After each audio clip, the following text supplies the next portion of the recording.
आज बहुत सारे लोग ऐसे हैं जो कह रहे हैं अगर ईरान की जंग इजराइल के साथ है, ऑपरेशन राइजिंग लायन, हमला इसराइल ने किया है, हमला अमेरिका ने किया है, तो फिर आखिर ईरान मुसलमान कंट्रीज पर क्यों हमला कर रहा है? उसने कतर के ऊपर मिसाइल फेंक दिया, उसने कुवैत के ऊपर मिसाइल फेंक दिया, उसने सऊदी अरब रियाद के ऊपर मिसाइल फेंक दिया।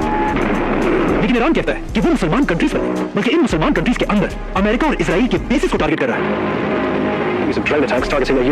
अगर ईरान की ये बात ठीक है, तो फिर यहाँ पर एक बहुत बड़ा क्वेश्चन पैदा होता है, आखिर इन मुसलमान कंट्रीज के अंदर अमेरिका के ये बेसिस कर क्या रहे हैं?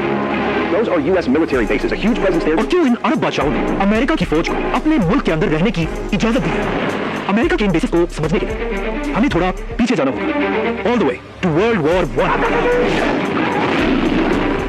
वर्ल्ड वॉर वन मुसलमानों की तरफ से उनकी आखिरी सुपर पावर बहुत ही बहादुरी से लड़ रही थी, उस्मानिया खिलाफत। लेकिन बहुत बहादुरी से लड़ने के बाद वर्ल्ड वॉर वन में उस्मानिया खिलाफत हमेशा के लिए खत्म हो गई। उस्मानिया खिलाफत के टूटने की वजह से वो सारे इलाके जहां पर उस्मानिया खिलाफत की हुकूमत थी, वो सब आहिस्ता आहिस्ता एक एक करके उस्मानिया खिलाफत के हाथ से निकलने लगे और उन सारे इलाकों को ब्रिटिश एम्पायर और उसके साथियों ने मुसलमानों से छीन लिया, जिसके बाद इस पूरे इलाके को ब्रिटिश एम्पायर ने कंट्रोल कर लिया। लेकिन ब्रिटिश एम्पायर को पहले दिन से अच्छी तरह पता था कि अरब के आम मुसलमान कभी भी किसी अंग्रेज को अपना लीडर नहीं मानेंगे। इसीलिए ब्रिटिश एम्पायर ने अब इन अरब कंट्रीज को अपने कंट्रोल में रखने के लिए एक बहुत ही जबरदस्त और सीक्रेट प्लान बनाया।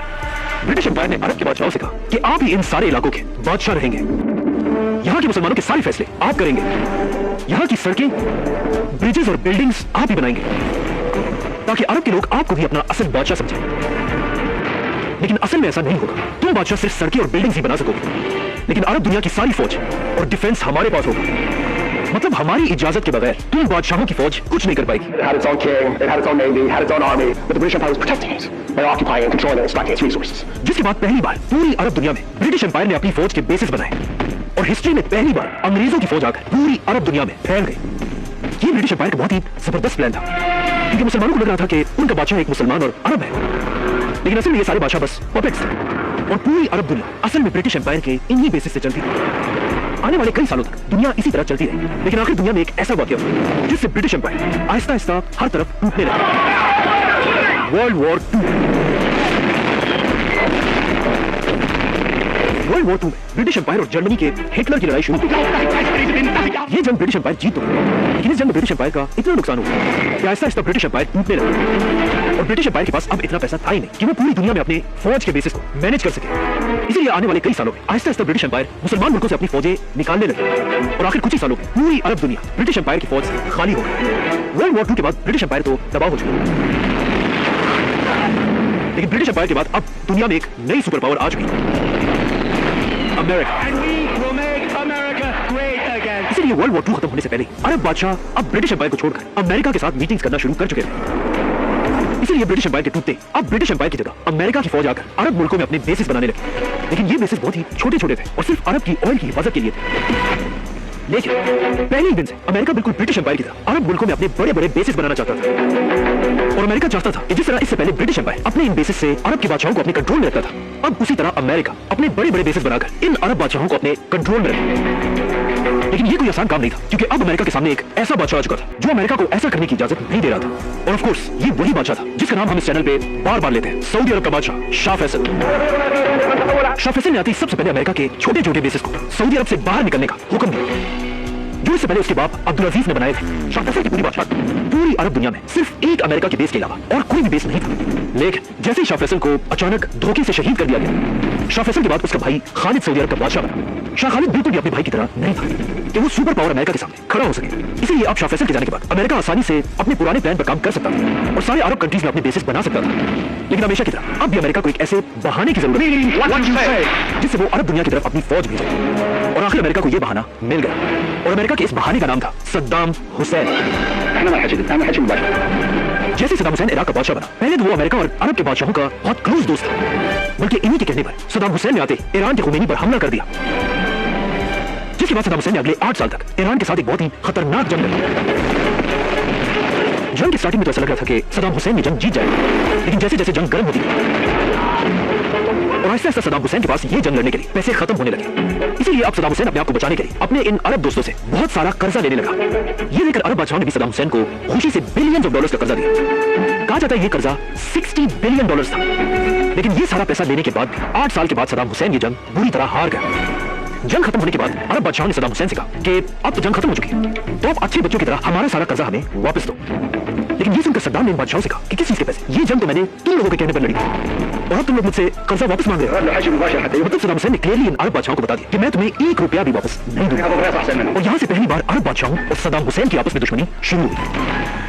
सदाम हुसैन की ये बातें सुनकर अरब बादशाहों को बहुत गुस्सा आया। बल्कि एक अरब कंट्री कुवैत के बादशाह ने सदाम हुसैन की इकोनॉमी को गिराने के लिए अपनी ऑयल की प्रोडक्शन बढ़ा दी और पूरी दुनिया में ऑयल की प्राइसेस जबरदस्ती गिराने लगा, जिससे आपको सदाम हुसैन की इकोनॉमी तेजी से गिरने लगी।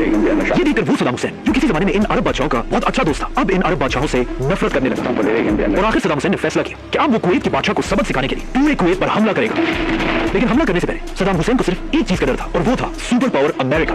सदाम हुसैन को इस बात का डर था कि कहीं ऐसा ना हो कि जैसे वो कुवैत पर हमला करे, कुवैत को बचाने के लिए अमेरिका सामने आए और उल्टा सद्दाम पर ही हमला कर दे। इसलिए हमले से पहले सद्दाम हुसैन ने इराक में अमेरिका के एम्बेसडर के साथ एक मीटिंग की और अमेरिका के एम्बेसडर को क्लियरली बताया कि मैं कुछ ही दिन बाद कुवैत पर हमला करने वाला हूं। जिस पर अमेरिका के एम्बेसडर ने जवाब दिया कि ये आप अरब बादशाहों का आपस का मसला है। और अमेरिका ने भी क्लियरली बताया कि अगर सद्दाम कुवैत पर हमला करेगा तो हम सद्दाम को नहीं रोकेंगे और हमारा इस जंग से कोई ताल्लुक नहीं होगा। तो अब जब अमेरिका से सद्दाम हुसैन को इजाजत मिल चुकी, सद्दाम हुसैन ने अपनी पूरी फौज को जंग के लिए रेडी होने का हुक्म दिया और आज से 30 साल पहले रात के अंधेरे में सद्दाम हुसैन ने अपनी पूरी ताकत के साथ कुवैत पर हमला कर दिया।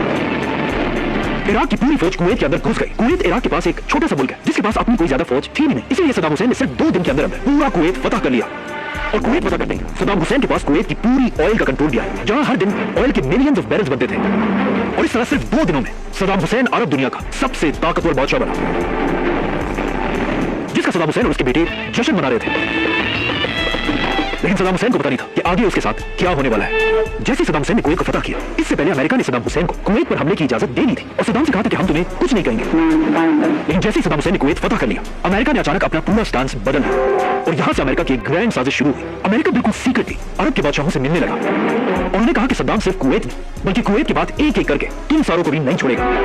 अमेरिका ने सऊदी अरब के बादशाह को अपनी सैटेलाइट से तस्वीरें भी दिखाई कि किस तरह सद्दाम उन पर हमला करने वाला है, जिसे देखकर सऊदी अरब का बादशाह वाकई में डरने लगा। लेकिन ये सब बिल्कुल झूठ था और ये सब सिर्फ अमेरिका की एक बहुत बड़ी साजिश थी। और इस तरह अमेरिका ने सारे अरब बादशाहों को अपनी चाल में फंसा दिया था। अरब के बादशाह अब अमेरिका से भीख मांगने लगे कि अमेरिका उन्हें सद्दाम हुसैन से बचाए। लेकिन अमेरिका ने इन बादशाहों के सामने एक शर्त रखी कि मैं तुम्हें तब ही बचा पाऊंगा जब तुम बादशाह मुझे अरब की जमीनों पर अमेरिका की फौज के बड़े बड़े बेसिस बनाने की इजाजत दोगे। और ऑफ कोर्स सारे अरब बादशाहों ने अमेरिका के सामने अपना सर झुका दिया, जिसके बाद सबसे पहले अमेरिका ने अपना बेस सऊदी अरब में बनाया और सऊदी अरब को देखकर अरब के बाकी बादशाहों ने भी ऐसा ही किया। और इसी तरह अमेरिका ने अपना बेस कतर, बहरीन और यूएई में भी अपने बेसिस बनाए। यहाँ पर एक बात समझना लाजमी है, जिस तरह आज अमेरिका के प्रेसिडेंट पर इजराइल का एक बहुत बड़ा इन्फ्लुएंस है, इसी तरह आज से 30 साल पहले भी इजराइल का अमेरिका पर एक बहुत बड़ा इन्फ्लुएंस था। मतलब अरब दुनिया में अमेरिका के ये बेसिस सिर्फ अमेरिका के लिए नहीं बल्कि किसी भी वक्त इजराइल के लिए भी यूज हो सकते थे। जैसे अमेरिका के बेसिस तैयार हुए, अमेरिका ने इन्हीं बेसिस से कुवैत में सद्दाम हुसैन की फौज पर हमला कर दिया और ऑफ कोर्स सद्दाम हुसैन भी कुछ ही दिन में कुवैत खाली करके वहां से वापस इराक चला गया और कुवैत अब अमेरिका के कंट्रोल में आया और अमेरिका ने कुवैत में भी अपने बड़े बड़े बेसिस बनाए। अब अमेरिका का बहाना खत्म हो चुका था और सद्दाम हुसैन कुवैत से जा चुका था। तो फिर चाहिए तो ये था कि अमेरिका अरब दुनिया से अपने बेसिस को खत्म करके यहाँ से वापस चला जाए। लेकिन यहाँ पर पूरी दुनिया को समझ आए कि ये बस अमेरिका की एक साजिश थी और अमेरिका ने इन सबको अपनी चाल में फंसाकर हमेशा के लिए अपने बेसिस अरब दुनिया में बना दिए थे। और इसी तरह उस दिन से लेकर आज तक अमेरिका की फौज अरब दुनिया में उसी तरह बैठी हुई है और अब ईरान ने अमेरिका के हर एक बेस पर हमला किया है। लेकिन आखिर ईरान को अमेरिका के इन बेसिस से प्रॉब्लम क्या है? क्योंकि पिछले 35 सालों से अमेरिका के ये बेसिस खामोश नहीं बैठे, बल्कि जिस मुसलमान कंट्री ने भी इजराइल और अमेरिका को आंखें दिखाने की कोशिश की है, अमेरिका इन्हीं बेसिस से उन सबको तबाह करता रहा है। फॉर एग्जाम्पल आज से 25 साल पहले जब अमेरिका के वर्ल्ड ट्रेड सेंटर्स पर हमला हुआ, अमेरिका ने इन्हीं बेसिस से अफगानिस्तान पर हमला कर दिया